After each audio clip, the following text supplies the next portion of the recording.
Filant à travers l'espace, la lumière est l'élément le plus rapide de l'univers. Elle fait 7 fois le tour de la Terre en 1 seconde. Elle nous parvient après avoir traversé de vastes étendues du cosmos dont elle nous révèle l'histoire. Nous pouvons ainsi remonter le temps. La lumière se déplace à la vitesse de 300 000 km par seconde. C'est une barrière infranchissable. Rien n'est plus rapide. Nous n'avons jamais été plus vite que la lumière. Mais est-ce définitif? Les vaisseaux spatiaux ne parviendront-ils pas à être encore plus rapides? Cela vaut-il la peine d'essayer? On ne peut pas abandonner l'idée. Ce serait une vraie défaite. On ne peut ni la toucher ni la sentir. C'est un élément abstrait d'une importance capitale. Elle est le mouvement logé au cœur même de toute existence, le pivot fondamental de l'univers. C'est la vitesse de la lumière.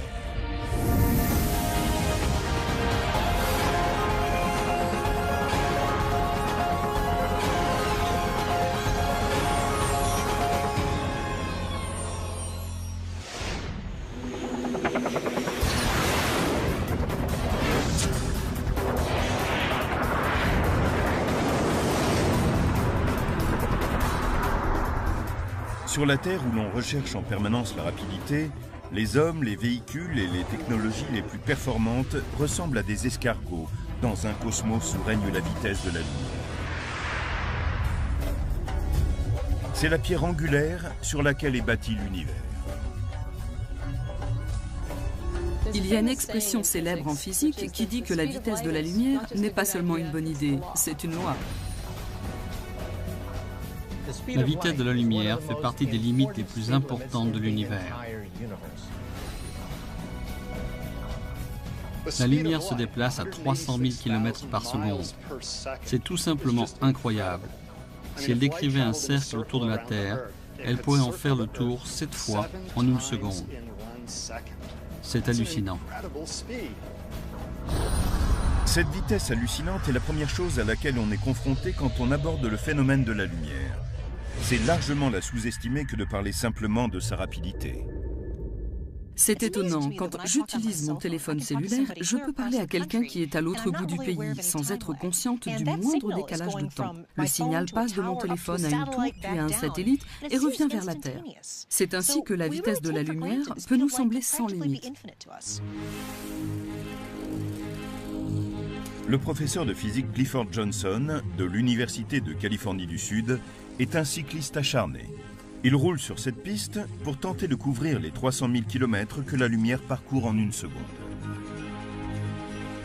Il comprend très vite que ce n'est pas gagné.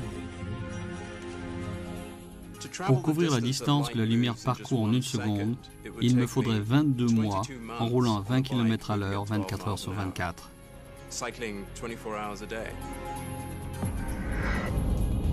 Mais c'est la vitesse de la lumière qui permet à notre monde de fonctionner comme nous y sommes habitués. Un des effets bénéfiques de cette grande rapidité de la lumière, c'est que ce que nous voyons est réellement ce que nous percevons. La vitesse de la lumière rend toute expérience quotidienne virtuellement instantanée. Quand une ampoule s'allume, on le voit immédiatement. Tout ce qui se passe autour de nous est enregistré sur le champ. Et certaines expériences montrent bien que la lumière voyage plus vite que n'importe quoi d'autre, y compris le son.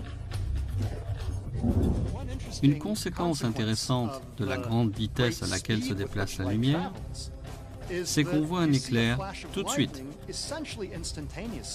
alors qu'on entend le tonnerre un peu plus tard seulement.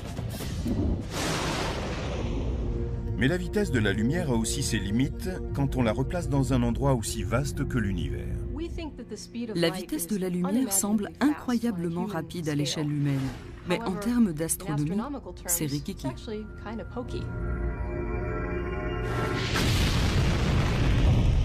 Quand le vaisseau Apollo a été lancé dans l'espace et qu'il filait à la vitesse incroyable de 40 000 km/h, la vitesse de la lumière parut faible quand on voulut parler aux astronautes qui étaient à 410 000 km de là, sur la surface lunaire.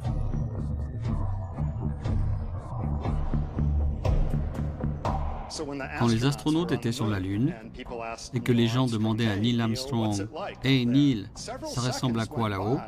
il s'écoulait quelques secondes entre la question et sa réponse. Neil, ici Houston, test radio, à vous. Bien reçu Houston, j'entends parfaitement. J'entends Houston. Bien reçu Buzz. Et ce n'était pas parce qu'il réfléchissait à sa réponse qu'il y avait ces quelques secondes, mais parce qu'il fallait 1,3 secondes pour que le signal arrive à la vitesse de la lumière jusqu'à Neil Armstrong. Et cela prenait de nouveau 1,3 secondes pour que sa réponse revienne par onde radio. Cela faisait 2 secondes 6 au total, sans même prendre le temps de réfléchir. Ces 1,3 secondes qu'il faut à la lumière pour aller de la Terre à la Lune ne sont rien à côté de la durée nécessaire pour atteindre d'autres corps célestes. Pour aller du Soleil à la Terre, par exemple, la lumière prend plus de 8 minutes. Si le Soleil devait disparaître à l'instant même, s'il s'évanouissait soudain, il faudrait 8 minutes avant que nous en ressentions l'onde de choc et que nous en voyions les effets. La vitesse de la lumière étant limitée, la communication avec un vaisseau spatial très éloigné de la Terre devient un véritable défi. Il faut plus de 45 minutes pour qu'un signal atteigne les sondes martiennes. Plus de 3 heures jusqu'à Saturne et la sonde Cassini. Et plus de 29 heures jusqu'à Voyageur 1, la sonde la plus éloignée de toutes qui s'écarte aujourd'hui du système solaire. Pourtant, ces distances ne sont rien à l'échelle cosmique. Nous pouvons à peu près saisir ce que représentent les 10 milliards de kilomètres qui séparent la sonde Voyageur de la Terre. Mais ensuite, l'étoile la plus proche est une naine rouge appelée Proxima du Centaure qui se trouve à près de 40 millions de kilomètres. 40 plus 12 zéros. On me pose souvent la question suivante. En tant qu'astronome, comment appréhendez-vous ces énormes distances, ces nombres immenses? Et je réponds que je n'y arrive pas. Le cerveau humain est impuissant à envisager des chiffres de cette grandeur. J'ai essayé d'écrire le nombre de zéros qu'il faut pour écrire la distance en kilomètres de la Terre à la première galaxie pour voir à quel point ce chiffre était long. En tant qu'astronome, nous devrions passer toute la journée à écrire des zéros si nous n'avions pas fixé une unité plus pratique, l'année-lumière. Elle équivaut à peu près à 9600 milliards de kilomètres. C'est la distance que parcourt la lumière en une année. Utiliser l'expression année-lumière pour marquer des distances ouvre une autre perspective sur la vitesse de la lumière. Sirius, l'étoile la plus lumineuse, est à 8,6 années-lumière de la Terre. Ce qui veut dire que nous ne la voyons pas telle qu'elle est aujourd'hui, mais comme elle était il y a 8,6 ans.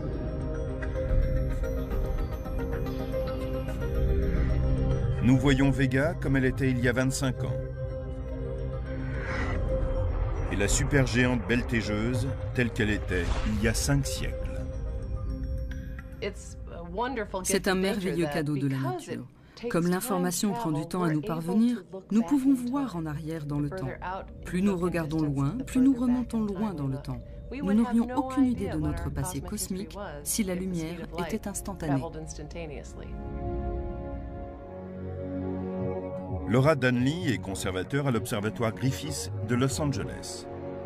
Comme la lumière peut nous ramener dans le passé, elle a rassemblé des photos qui racontent l'histoire de l'univers à travers la vitesse de la lumière, des clichés qui remontent à ses débuts, il y a plus de 13 milliards d'années, jusqu'à nos jours.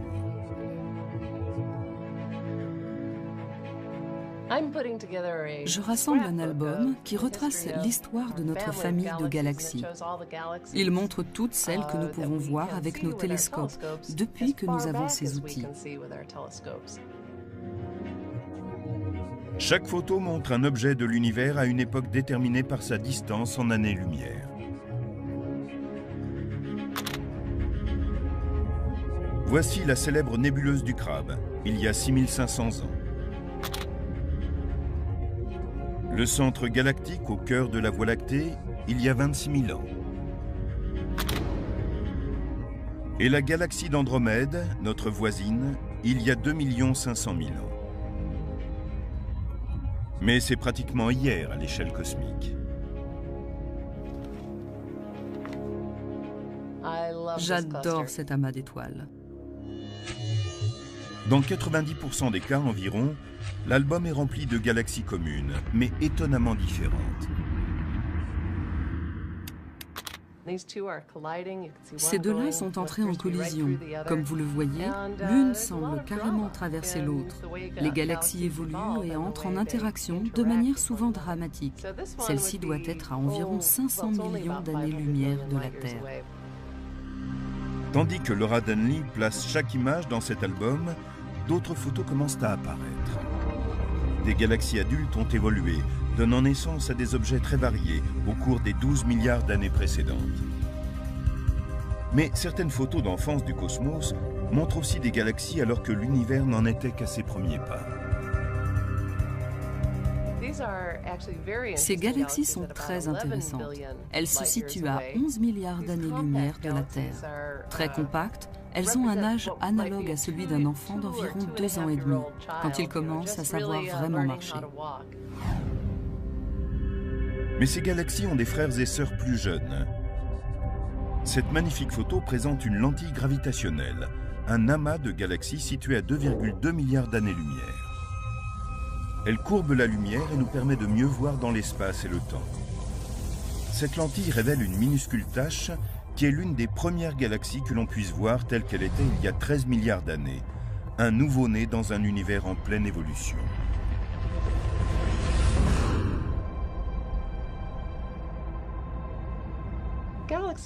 Au tout début, les galaxies n'avaient pas vraiment de forme distincte. C'étaient des sortes de grosses gouttes, sans beaucoup de structure. Au début, l'univers était un peu comme une goutte d'eau. Ce que nous voyons de cette époque, ce sont les premiers instants de son histoire qui ne nous parviennent qu'aujourd'hui, 13,7 milliards d'années après leur naissance. Nous voyons aussi les dernières lueurs venues du Big Bang.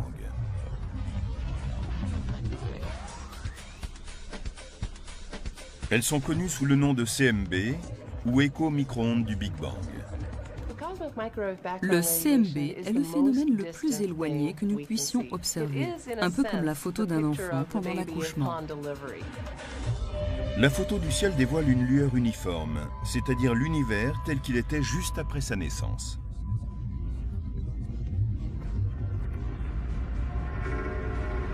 C'est ici que notre perception s'arrête. Notre vision de l'univers est limitée non pas par la taille ou la puissance de nos instruments, mais par la limite de la vitesse de la lumière. Comment l'élément le plus rapide de l'univers peut-il nous rendre aveugles à l'infinité de l'espace?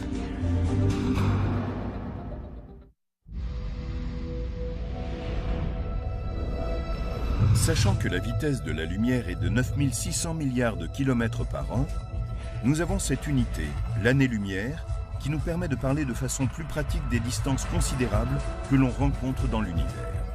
Il est également important de comprendre que l'année-lumière est une constante, 9600 milliards de kilomètres par an.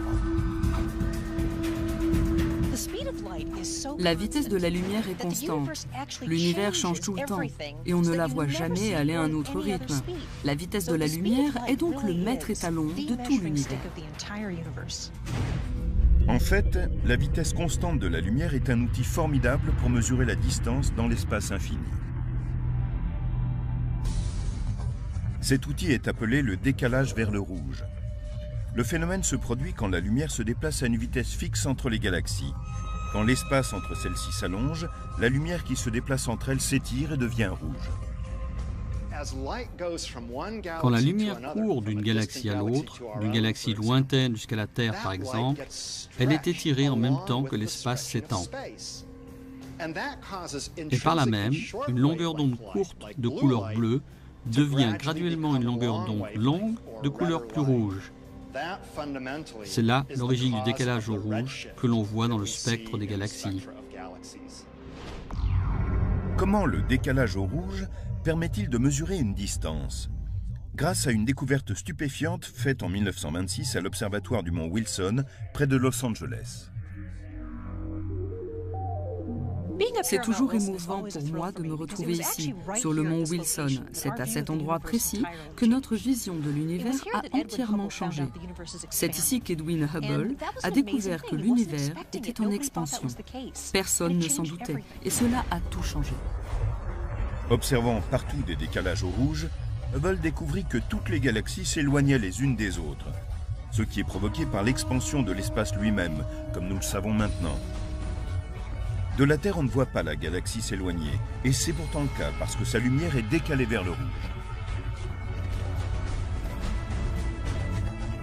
Une galaxie qui s'éloigne lentement subit un léger décalage au rouge.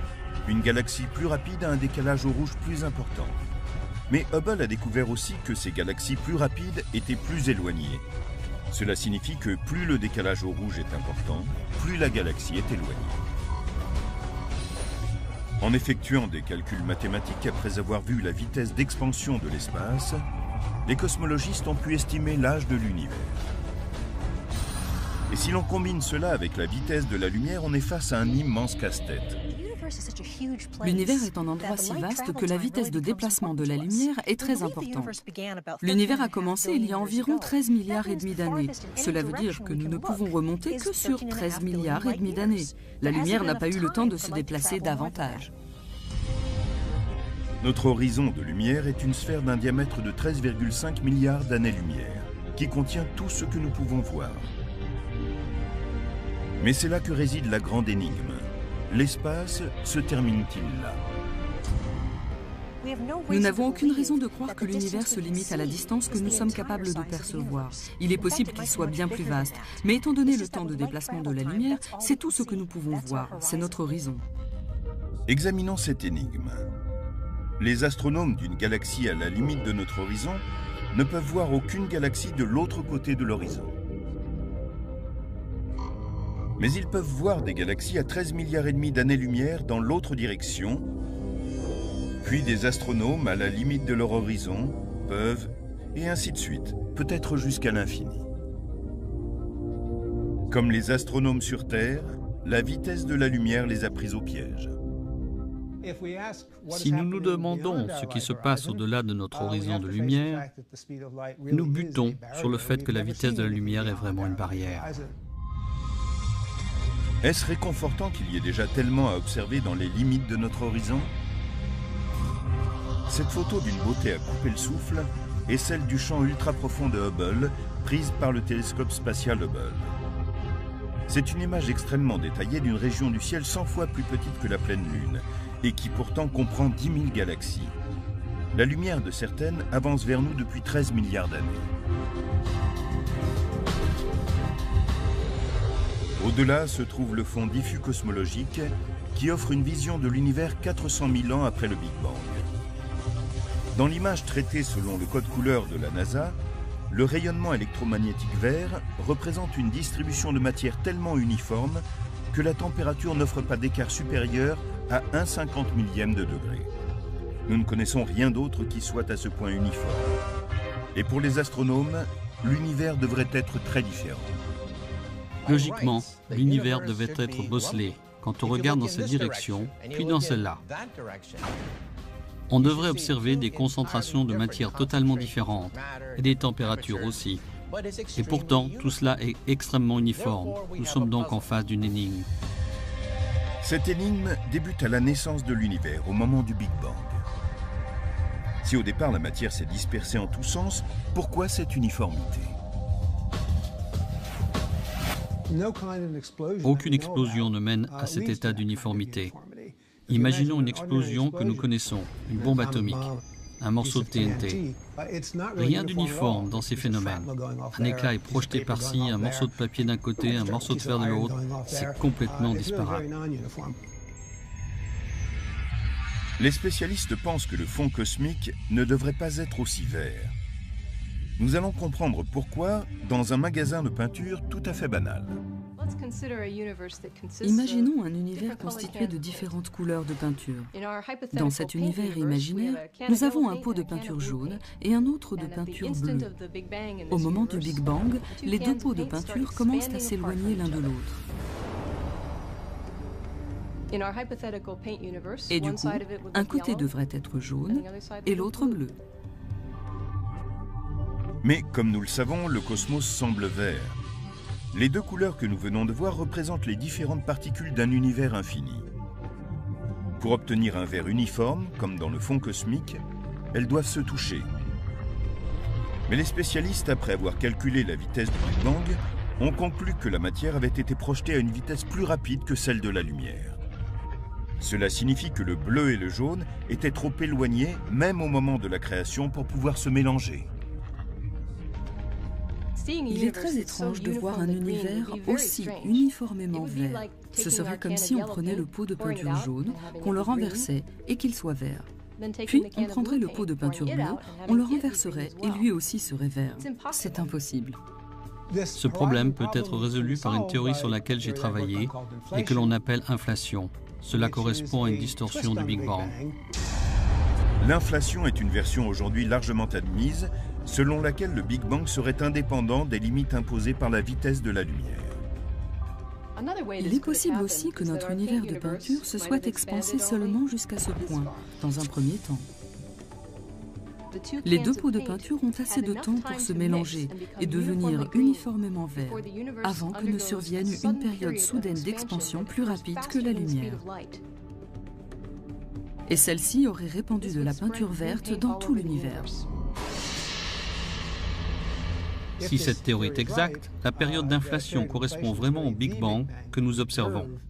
L'autre explosion qui s'est produite n'est qu'un petit Big Bang, qui n'est que le précurseur du vrai Big Bang. Aujourd'hui encore, l'univers est dans une phase d'expansion très rapide. Les galaxies s'éloignent les unes des autres à un rythme tel qu'elles semblent dépasser la vitesse de la lumière. L'expansion de l'espace plus rapide que la lumière pose maintenant une autre limite à ce que nous observons de la Terre, car les galaxies continuent à filer loin de nous. Les galaxies relativement proches, celles que l'on voit facilement, se déplacent assez vite, et les plus éloignées se déplacent encore plus vite.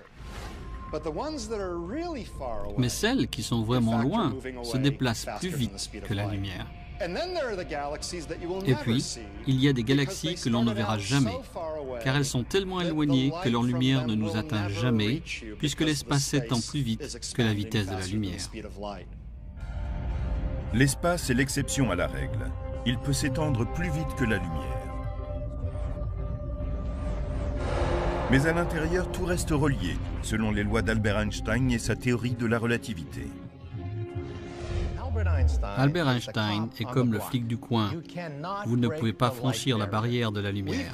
Nous autres physiciens, nous pouvons accélérer les particules jusqu'à 99,99% de la vitesse de la lumière, mais nous ne l'avons jamais dépassée. Nous n'avons pas besoin de briser cette limite pour expérimenter les capacités étranges de la vitesse de la lumière. Si l'univers se courbe et s'étire autour d'elle, que se passe-t-il quand nous accélérons et commençons à nous en rapprocher?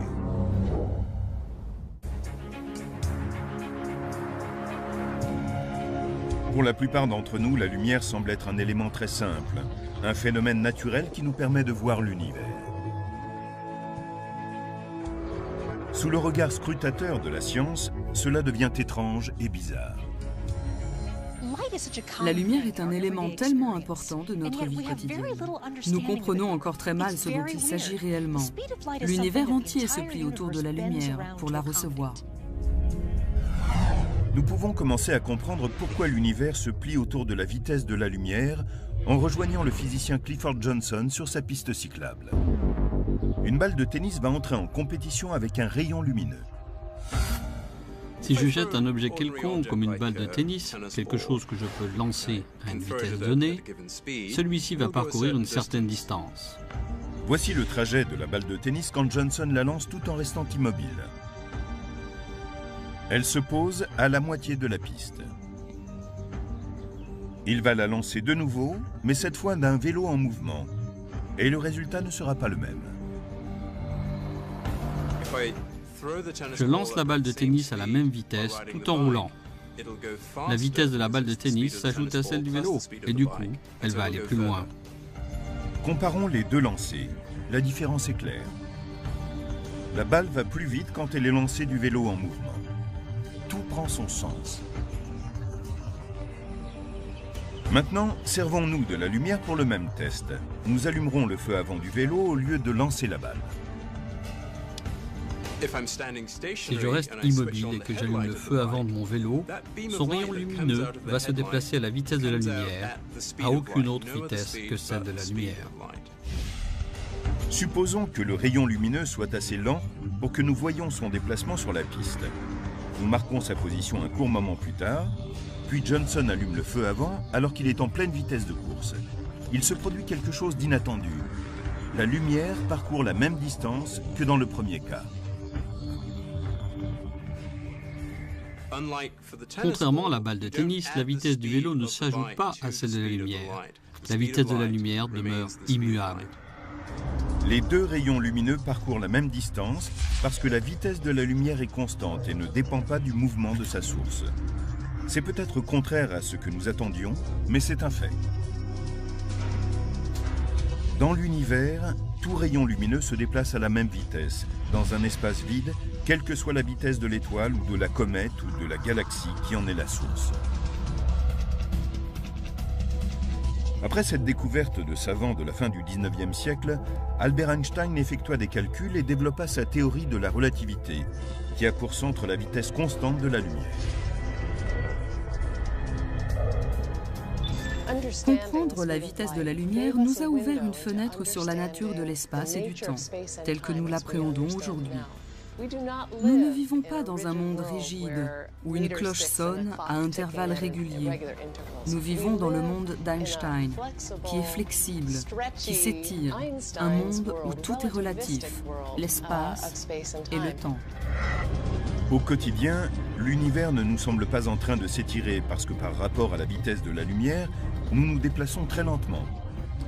Mais quand nous accélérons, les choses commencent à changer.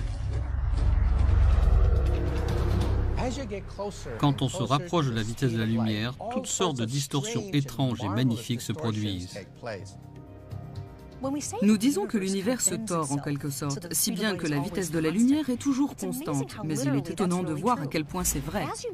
Quand on se rapproche de la vitesse de la lumière, le temps paraît ralentir pour l'observateur. C'est comme si on se voyait défiler. C'est stupéfiant. Quand Clifford Johnson roule sur la piste, il aurait besoin d'aller 56 millions de fois plus vite que ses 20 km/h pour se rapprocher de la vitesse de la lumière. Mais admettons que cela lui soit possible. Imaginez que je roule sur mon vélo à une vitesse proche de celle de la lumière. Imaginons juste que cela soit possible.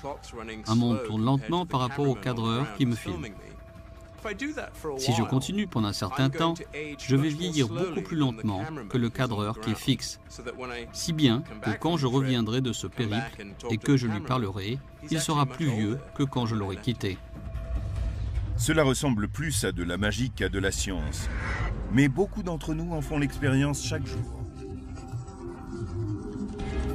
Voici un exemple de la théorie de la relativité d'Einstein, c'est-à-dire le fait qu'une horloge qui se déplace avec vous tourne plus lentement qu'une horloge restée fixe. Le système GPS. Le GPS nous permet de conduire un véhicule sans se perdre. Tournez à droite. Tout commence avec un réseau de 24 satellites qui tournent autour de la Terre à 33 000 km au-dessus d'elle. À tout moment, le système GPS reçoit des ondes électromagnétiques qui se propagent à la vitesse de la lumière d'au moins 4 satellites et calculent la distance qui les sépare de votre véhicule ou d'un endroit précis au sol. À 50 mètres, tournez à droite. Tout cela dépend d'horloges très précises. Et quand les ingénieurs ont conçu le système, ils savaient que les satellites tourneraient en orbite à près de 12 000 km/h. Cette vitesse est suffisante pour ralentir leurs horloges d'une minuscule fraction de seconde. Les ingénieurs ont calculé toutes les différences de temps, ce qui donne au système sa précision impressionnante. Si les horloges des satellites ne fonctionnent pas à la même vitesse que celle de la Terre et que vous ne preniez pas cet élément en compte, la position de votre véhicule sera fausse. À 100 mètres sur votre gauche, vous serez arrivé à destination. Lorsqu'on se déplace à une vitesse proche de celle de la lumière, la distorsion du temps n'est qu'un des étranges phénomènes observables. Sur la piste cyclable, Clifford Johnson tente encore d'aller plus loin, tandis que l'espace commence à faire des choses étranges avec lui et son vélo. Imaginons que je sois sur mon vélo, en train d'approcher la vitesse de la lumière. Un observateur verrait par exemple que la longueur de mon vélo, dans la même direction que mon mouvement, est en train de diminuer. En fait, le vélo devient plus court. C'est ce qu'on appelle la contraction des longueurs. Elle est vue par un observateur immobile quand il regarde quelqu'un se déplacer à une vitesse proche de celle de la lumière. Mais le professeur Johnson a la chance d'être témoin des effets bizarres de la vitesse de la lumière. Tandis que sa vitesse se rapproche de celle de la lumière, sa vision du monde change complètement. Ce que je vois quand je me déplace à une vitesse proche de celle de la lumière, c'est que les formes devant moi se distortent par rapport à celles qui sont au quotidien. Tout est tordu dans une sorte de tunnel et les couleurs se distortent aussi de différentes manières. Le changement de couleur vient de l'effet Doppler et les déformations viennent d'un phénomène connu sous le nom d'aberration. Cette distorsion est quelque chose de similaire à ce que vous verriez si vous étiez en train de conduire sous une pluie diluvienne. Immobile, vous ne verriez que la pluie tombant tout droit si vous regardiez dehors par la fenêtre, alors que si vous vous déplaciez dans la tempête, vous verriez la pluie apparaître inclinée vers vous à la suite de votre mouvement. C'est ce que vous obtenez quand vous vous déplacez à une vitesse proche de celle de la lumière vers des objets qui sont devant vous. Il n'est pas nécessaire de voyager à une vitesse proche de celle de la lumière pour expérimenter les distorsions provoquées par un mouvement à travers le temps et l'espace. Nous les observons à chaque minute de la journée. Des distorsions produites par la barrière de la vitesse de la lumière se produisent tous les jours dans notre vie. Mais les effets en sont si infimes que nous ne pouvons les percevoir. Dans un monde qui se meut lentement, la vitesse de la lumière provoque d'autres phénomènes étranges que nous percevons parfaitement. La vitesse de la lumière peut être une constante, mais seulement dans le vide spatial. Quand la lumière se déplace à travers des éléments comme le verre ou des fluides, elle ralentit sensiblement. Si ce n'était pas le cas, les télescopes et notre sens de la vision seraient impossibles.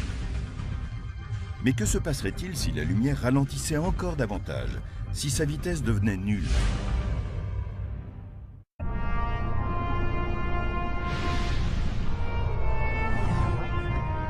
La lumière se déplace à 300 000 km/s.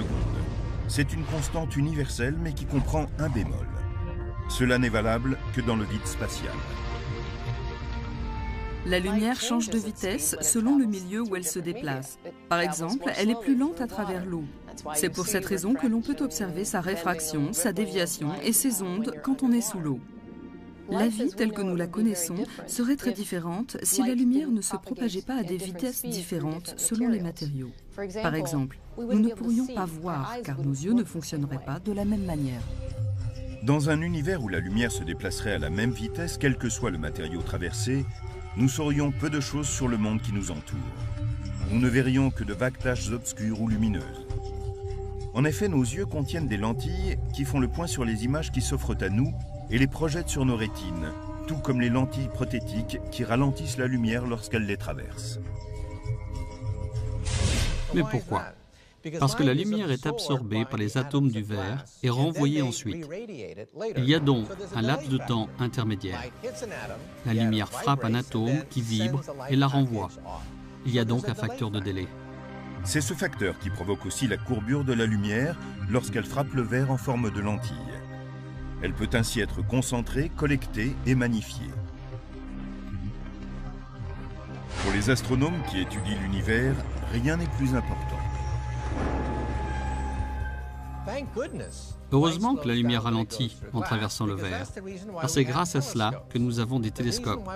S'ils sont là, c'est parce que comme la lumière décrit une courbure en traversant le verre, nous pouvons concentrer de grandes quantités de lumière en un seul point. Et c'est cela qui nous permet de voir les merveilles de l'univers. À travers les lentilles et les télescopes, la lumière se déplace à une vitesse d'environ 200 000 km/s. Cela correspond aux 2/3 de sa vitesse dans le vide spatial. Mais certains spécialistes cherchent à utiliser la lumière à des vitesses encore plus faibles.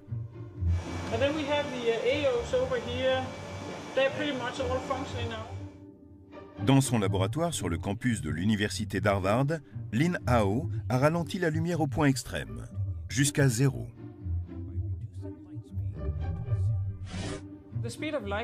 Bien sûr, la lumière est incroyablement rapide. Rien ne va plus vite que ces 300 000 km par seconde. Nous pensons que c'est une vitesse exceptionnelle et qu'il faut essayer d'en faire quelque chose. Lin Hao et son équipe travaillent dans un laboratoire rempli de lasers, de miroirs, de prismes et d'autres outils étranges. Ils exercent ici une branche de la physique où peu de spécialistes se sont aventurés. Si nous arrivons à transformer aussi radicalement la vitesse de la lumière, par exemple en la ramenant à la vitesse d'un vélo, nous pourrons ensuite commencer à tester des zones de l'univers où personne n'est encore jamais allé.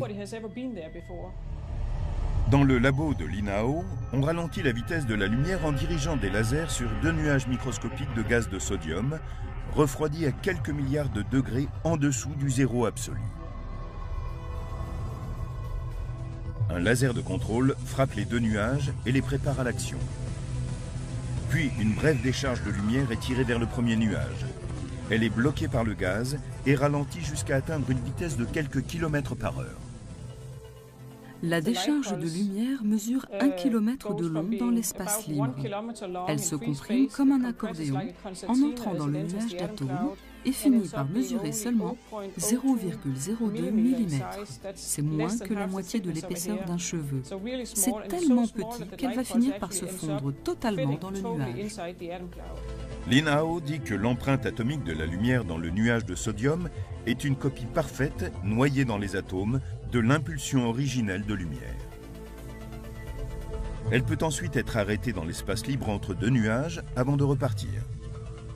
Quand elle entre dans le second nuage, un autre tiers du laser de contrôle la redéploie à sa taille, forme et vitesse originale de 300 000 km par seconde. Cette manipulation est comparable à la téléportation de la science-fiction, capable d'envoyer individus et objets dans l'espace. Dans ces expériences, nous arrêtons l'impulsion lumineuse dans une partie de l'espace, nous lui redonnons vie ailleurs et la replaçons sur son chemin initial. Depuis que la lumière peut transporter une information, cette technologie futuriste ouvre la voie à des ordinateurs qui seraient basés sur la lumière et pourraient se passer de puces et de câbles. L'information serait lue directement à partir de la lumière, plus rapidement, de façon plus compacte et plus sûre qu'avec les outils dont nous disposons aujourd'hui. Mais le plus grand rêve des spécialistes se trouve à l'autre bout du spectre. Face à la vitesse de la lumière, nous sommes toujours comme devant un mur infranchissable. Einstein a dit que nous ne pourrions jamais dépasser cette limite. Mais l'histoire est pleine de choses impossibles qui sont devenues réalité. Serons-nous capables de rejoindre les étoiles dans des vaisseaux plus rapides que la lumière? Et dans ce cas, quand?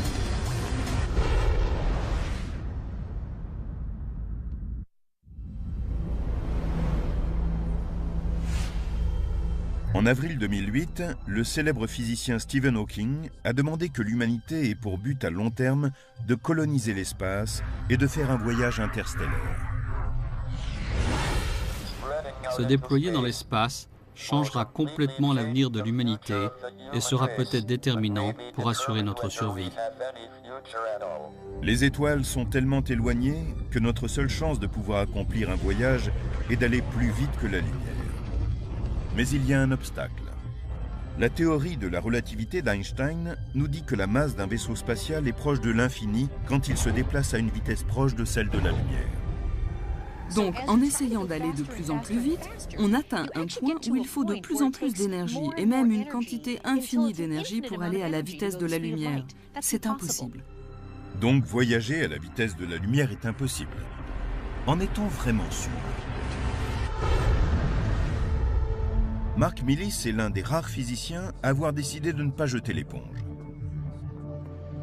Spécialiste de la propulsion à la NASA, il aime construire des maquettes de vaisseaux spatiaux à ses moments perdus. Et il est conscient de susciter les rires lorsqu'il parle très sérieusement de voyager vers les étoiles. Ces moqueries sont en fait une réponse très saine. Ce scepticisme oblige à se poser les vraies questions, à être sûr que l'on procède correctement.